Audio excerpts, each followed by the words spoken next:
Hello there, Sev here from Motorhome Dealer Group, and welcome to this video guide on the Eberspacher Airtronic Easystart Select control panel that you see here in front of us. This video guide is going to be covering the use of this control unit with air heaters, not water heaters, which this control panel can also be used for.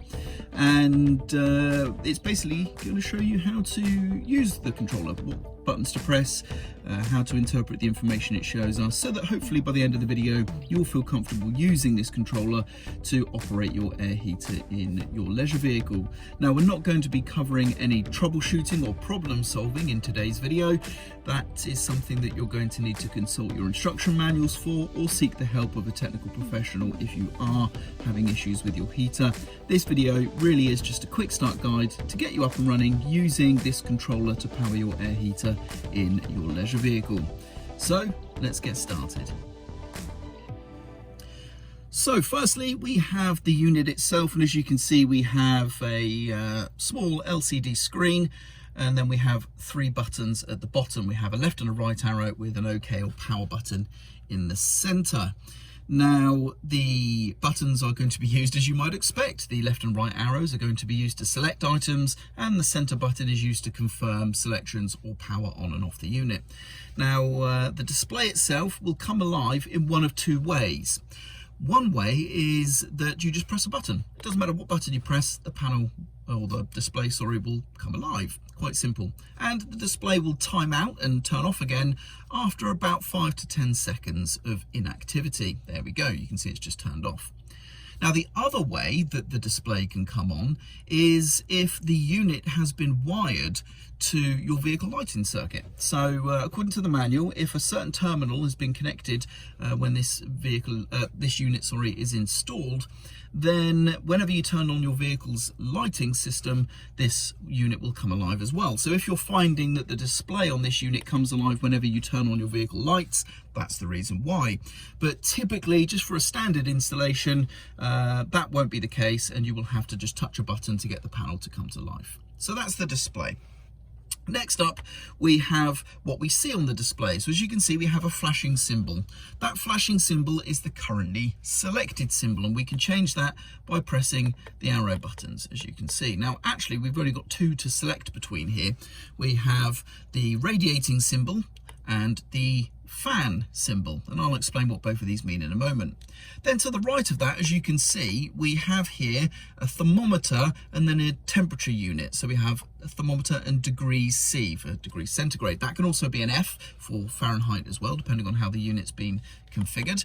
And when this symbol is showing, the thermometer and the temperature unit, the number below it is referring to the currently measured or read internal temperature of your vehicle. So currently it's 16 degrees inside this vehicle at the moment.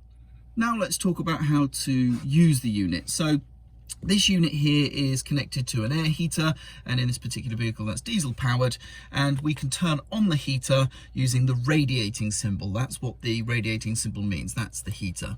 Now, when the heater is turned on, it uses a fan to then blow that warm air into the vehicle. And the fan option there is essentially the ventilation mode. That's just going to turn the fan on its own, and in doing so, it's not going to heat or cool air, but it will just circulate ambient air, which can be quite nice on a hot still day, or if you're trying to get rid of a smell or something from your leisure vehicle, that can be quite handy. The ventilation mode is not always available. It does depend on the hardware that this control unit is connected to. So if your air heater doesn't have the ventilation capability, then of course that option will not be present here. That's something to bear in mind. So I'll show you how to operate the ventilation mode. First, we select, as you can see here, the ventilation symbol with the arrow key. So the ventilation symbol is flashing. Press the center OK button, and then the panel will read on with the ventilation symbol showing at the same time. And that is it. That's all you need to do. As you can see on the panel here, the heating symbol has disappeared, showing only the active symbol. And now, because we have something active, i.e. the ventilation mode is on, or if you were to have the heater on and actually running, the display stays on. So the display will only ever time out and turn off when the heater is or the ventilation mode are disabled and there's been no activity with the panel. So as you can see, the display is staying on and it's reading that we run in the ventilation mode and that the internal temperature is still 16 degrees. So that's nice and easy. And to turn it off, simply press the center button here and it just says off. And there we go, and we're now back to the standard screen. And you'll see now, because I've turned the ventilation mode off and nothing's running and I'm not touching the panel, this is going to go off in just a second, and there we go. So that's how to turn on the ventilation mode. Next up, let's talk about the heating mode. So we make sure that the heating symbol is the flashing symbol. We press the OK button, and just like the ventilation mode, it says on, showing the turned on mode at the top. And now the ventilation mode is obviously disappeared because we're running the heater, so the heater symbol stays present. And now these numbers are changing. So if you look, we have the thermometer and degrees C, and then just degrees C showing at the top as these numbers change. The number displayed alongside the thermometer and the temperature unit is still the internal temperature, so it's 19 degrees, whereas the number with just the temperature unit, so degrees C, without the thermometer showing, is the selected thermostat setting. Essentially, that's our target temperature. And I can change that by pressing the arrows left or right. So let's make it nice and hot in here, 30 degrees, there we go. And it flashes just to confirm, and now you'll see that will cycle between the 19 degrees internal temperature and the set thermostat setting. So if the thermometer's showing next to the temperature unit, that is the internal temperature. If the thermometer isn't there, the number showing is the selected thermostat. And that's it. And to turn the unit off, we simply just, again, press the center button. And that's it. And now you can see we're back to the main menu, if you will. And again, if I don't touch anything in a couple of seconds, that's going to turn off. So that's really, really easy to operate, as you can see. Now, it's worth noting there is a fault that can appear, several faults that may appear on your front screen, but the most common that we're going to cover in the video today, the most common that most users will experience at some point or another, is an undervoltage fault. And that's just simply where your leisure battery's got too low and doesn't have enough voltage for the unit to operate. And if that's the case, the letters ERU will be displayed on the screen to tell you that there's an undervoltage fault. Okay, so if you see ERU, you need to charge your leisure battery, quite simple. The final thing I'll leave you with is there's actually a quick start operation mode as well, and that is conducted or operated simply by pressing and holding the center button for more than 2 seconds, and it's going to immediately turn on the heater. So I'm going to see if this is possible with the unit display off. So I'm going to press and hold, and straight away, as you can see, on.